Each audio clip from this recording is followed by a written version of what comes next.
Welcome to my YouTube channel. ये वाली clip देखकर आपको लग ही रहा होगा कि ऐसा क्या हो गया जो बाथरूम में लोग खड़े हुए हैं। तो चलिए देखते हैं आज के व्लॉग में। स्वागत है आपका आज के नए व्लॉग में। व्लॉग के शुरू होते ही मैं सबका धन्यवाद देना चाहूँगी जो मेरे वीडियोस को देखकर कमेंट कर रहे हैं, सुझाव दे रहे हैं। स्पेशली मैं प्रज्ञा का नाम मेंशन करूँगी, अनु दी का नाम मेंशन करूँगी और हाँ, मधु का नाम भी मेंशन करना चाहूँगी। आप तीनों का बहुत बहुत धन्यवाद। प्रज्ञा, मैं आपको बताना चाहूँगी कि वॉइस ओवर इसलिए करना पड़ता है क्योंकि इसमें ना पीछे इतना नॉइज़ होता है कि उस नॉइज़ के साथ अगर मैं वॉइस ओवर करूँगी ना तो अच्छे से आपको बातें नहीं आएंगी समझ में। बट स्टिल मैंने आज के व्लॉग में कहीं कहीं पीछे की आवाज़ों को भी रखने की कोशिश की है। So thanks for the suggestion. और अनुदी, आपका सजेशन भी मुझे बहुत अच्छा लगा। मैं ज़रूर मैरिज स्टोरी पर एक व्लॉग आपको बनाकर ज़रूर दिखाऊंगी।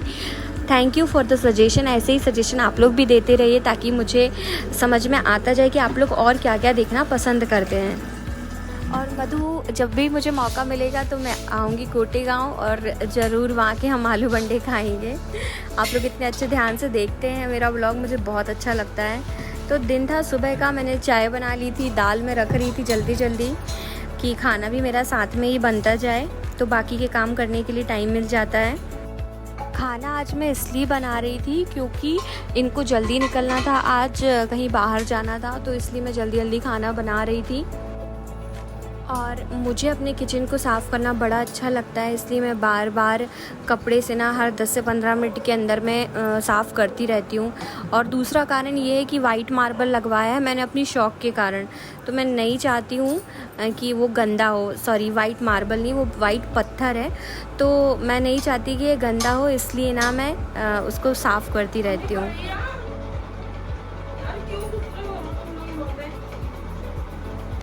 यहाँ ना बरैया आके परेशान कर रही थी, तो बड़ा दिमाग ख़राब हो रहा था। दरवाज़ा खुला रहता है तो आ जाती है, फिर आ गई।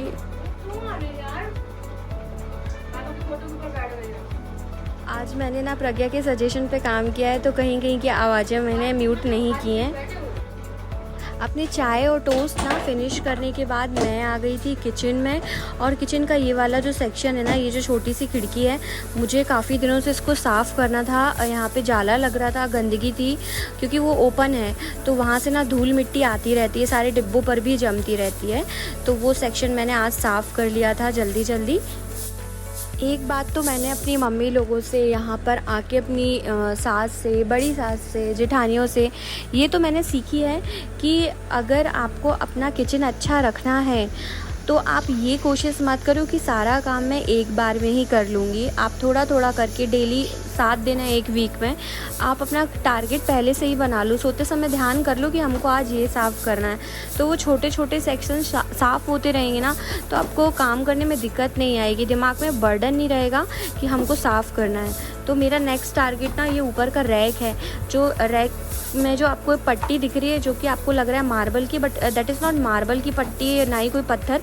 वो मैंने वहाँ पे वॉलपेपर चिपकाया हुआ है just to match with the platform. और वो पट्टी जो है वो बहुत गंदी सी हो गई है और निकलने लगी है, उसकी स्टिकिंग मजबूत नहीं रह गई, तो मैं उसको चेंज कर दूँगी। पूरा का पूरा सेट रखा हुआ है वॉलपेपर का, बस थोड़ा सा ही निकला हुआ था। यहाँ पर मैं लगा रही थी दाल में तड़का और व्यू देखिए कितना प्यारा है। यहाँ पर पापड़ वगैरह सेक रही थी मैं। और यहाँ पर सारा काम करने के बाद दीदी आ गई थी, तो मैंने दीदी को अपने व्लॉग में ले लिया कि खड़े हो जाओ। उनकी शिकायत थी कि हर बार मैक्सी में लेती है, सूट पहनती हूँ तब नहीं लेती है कोई भी वीडियो। तो ये सब तो थी दिन की बात। अब देखते हैं हमारे यहाँ रात को क्या हुआ। तो मेरे यहाँ निकल आया है सांप, वो भी बाथरूम के अंदर घुसा है, बहुत लंबा है। मैं शाम के वक्त बाथरूम में एंटर कर ही रही थी कि मैंने देखा मेरे पैर के जस्ट नीचे इतना बड़ा सांप था। मैं ज़ोर से चिल्ला के भगी, फिर हमने बुलवाया भैया लोगों को, सांप पकड़ने वालों को, क्योंकि सावन चल रहा है तो हम इनको मारना बिल्कुल सही नहीं समझते हैं। आप देखो, इन लोगों ने, भैया लोगों ने पकड़ के निकाला, तकिए के कवर के अंदर इन्होंने बंद किया था। और ये देखो इसको अलग कर रहे हैं, बहुत लंबा है ये सांप, जितना आपको बाहर दिख रहा है ना उतना ही मुंह उसका अंदर है। और यहाँ पर भैया लोग पूछ भी रहे थे कि कौन सा सांप है ये, मतलब पनीला है या जहर वाला है। जहर वाला नहीं है, तो उन्होंने बाद में बताया कि जहर वाला नहीं है ये सांप। बट मेरी तो देख के हालत ख़राब हो गई थी, मैं हटी ही नहीं वहाँ से, क्योंकि मुझे ये लग रहा था कि अगर मैं अंदर जाऊँगी बुलाने और सांप इधर उधर हो गया तो रात भर का डर रहता हम सभी को। पापा किनारे हो। यहाँ का ना एरिया ही ऐसा है कि हर 10 से 15 दिन के अंदर में हमको सांप देखने मिल जाता है। अभी पिछले 1 वीक के अंदर यहीं पर किनारे सांप का छोटा सा बच्चा निकला हुआ था सावन के पहले, उसको भी हमने भगाया था। बट ऐसे में बहुत डर लगता है हम लोगों को भी। रात में कभी हम बाहर आते हैं ना तो भी बहुत डर लगता है, और मैं वैसे भी डरपोक हूँ। दिन में तो मैं शेर नहीं हूँ, बट रात में भीगी बिल्ली बन जाती हूँ। ये देखो, ये इसको बंद भी कर दिया था तो उसके अंदर भी उसकी मूवमेंट हो रही है। मैंने पहले ही देख लिया था वहाँ सबसे पहले। वैसे भी हो चुका है, अब हम कर रहे हैं रात की तैयारी। और रात की तैयारी ऐसी थी कि दीदी के लिए था सरप्राइज़, मैं उनके लिए कुछ स्पेशल बनाना चाह रही थी। तो आप भी देखते जाइए कि मैं क्या तैयारियां कर रही हूँ। आलू मैंने उबाल के रख लिए थे, मूंगफली भी मैं इसमें भून रही थी, और इस बार सब्जी के लिए नहीं भून रही हूँ। पिछली बार मैंने बैगन की सब्ज़ी बनाई थी, उसके लिए मैंने मूंगफली रोस्ट की हुई थी, तो उसके लिए नहीं, आज मैं किसी और चीज़ के लिए कर रही हूँ। प्याज काटी जा रही है, इसको तो मैं बता ही देती हूँ। प्याज काटी जा रही है चटनी बनाने के लिए, क्योंकि टमाटर के रेट्स बड़े हाई चल रहे हैं। तो मैंने सोचा 3 टमाटर हैं तो उसमें 2 प्याज मिला के टमाटर की चटनी पीस ली जाए, ताकि थोड़ा सा क्वांटिटी में ज़्यादा हो जाए। क्योंकि जब हमारे यहाँ पे लोग आते हैं तो बहुत सारे लोग हो जाते हैं हम, तो थोड़ी सी चटनी काम में नहीं आएगी, थोड़ा सा ज़्यादा ही बनाना पड़ेगा। तो आज की शूटिंग ना मैंने इनसे करवाई थी, क्योंकि थोड़ा और मुझे थोड़ा ढंग से शूट करवाना था। क्या है ना, जब खुद करो काम करो तो बहुत देर हो जाती है खाना बनाने में, और सांप निकलने की वजह से हम लोग ऑलरेडी परेशान हो गए थे।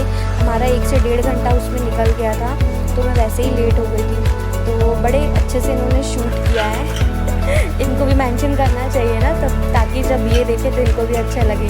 तो सरप्राइज़ हमारा ओपन हो गया है। मैं बना रही थी साबूदाने के बड़े, तो साबूदाना में मैं आलू मिक्स करके ही बनाती हूँ, उससे बहुत अच्छे से वो पकड़ आ जाती है उसमें, और जब बनाऊँ ना तो वो फूटते भी नहीं है। और उसमें रोस्ट की हुई मूंगफली को ना मैंने दरदरा सा पीस लिया था।